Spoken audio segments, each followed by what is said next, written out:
Surxondaryo viloyati va Sho'rchi tumani hokimliklari, viloyat prokuraturasi hamda Respublika ma'naviyat va ma'rifat markazi tashabbusi bilan Sho'rchi tumanida O'zbekiston Respublikasi Konstitutsiyasi qabul qilinganining 31 yiliga bag'ishlangan tantanali tadbir bo'lib o'tdi. Hozir shu xususida.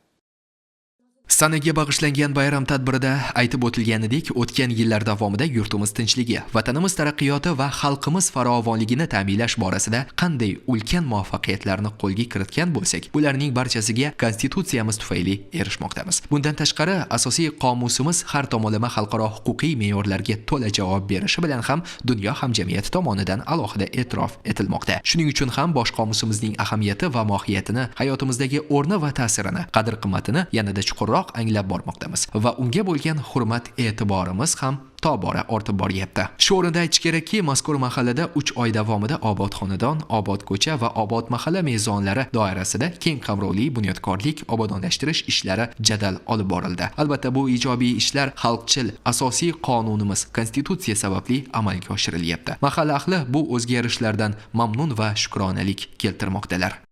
Mahallamizda obod mahalla tamoyili asosida bir necha oydan beri ishlar olib borildi. Asfalt ko'chalar, maktab, mahalla idorasi, ambulatoriya hamda bolalar bog'chalari qaytadan remont qilindi. Xalqimiz bularni ko'rib juda xursand. Prezidentimizning eng chekka qishloqlardan bo'lgan Xo'jchakil mahallasiga e'tibori xalqimizning qalbida juda kuchli bir ko'tarinki g'urur o'rgatib berdi. Shu narsani aytishimiz kerakki, biz bu narsalarga har doim lapa deb javob berishimiz kerak. Qilingan narsalarni saqlashimiz kerak, asrashimiz kerak. O'quvchilarning bilimi yanada kuchli bo'lishi kerak. Ana shunda biz prezidentning aytganiga lapa deb javob bergan bo'lamiz. Hayotimiz qomusi hisoblangan Konstitutsiya kuni munosabati bilan bo'lib o'tayotgan tadbirlarning ko'lami, uning mazmun va mohiyati kabi nihoyatda keng. Aytish mumkinki, u barcha jabhalarni qamrab olganligi bilan ham ahamiyatli.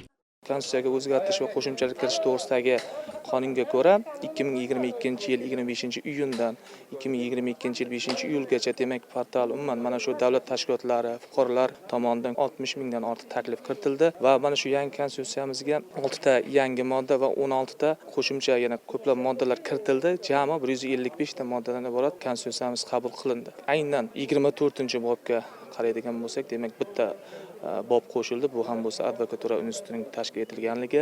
Bundan tashqari, mana 2-bo'limda inson va fuqarolar huquqlari, erkinliklari burchlari 50, 52, 49-moddalarga aynan ta'limga qaratilganligi, ya'ni o'qituvchilarning huquq va erkinliklari kafolatlanganligini biz ko'rishimiz mumkin bu konstitutsiyada. Ta'kidlash joiz, bu kabi tantanavor uchrashuvlar, erishilayotgan yutuqlar va qo'lga kiritilayotgan marralar eng muhimi yangilanishlar sari dadil odimlashimizda aynan Konstitutsiyamizda belgilab qo'yilgan me'yorlar muhim o'ringa egadir.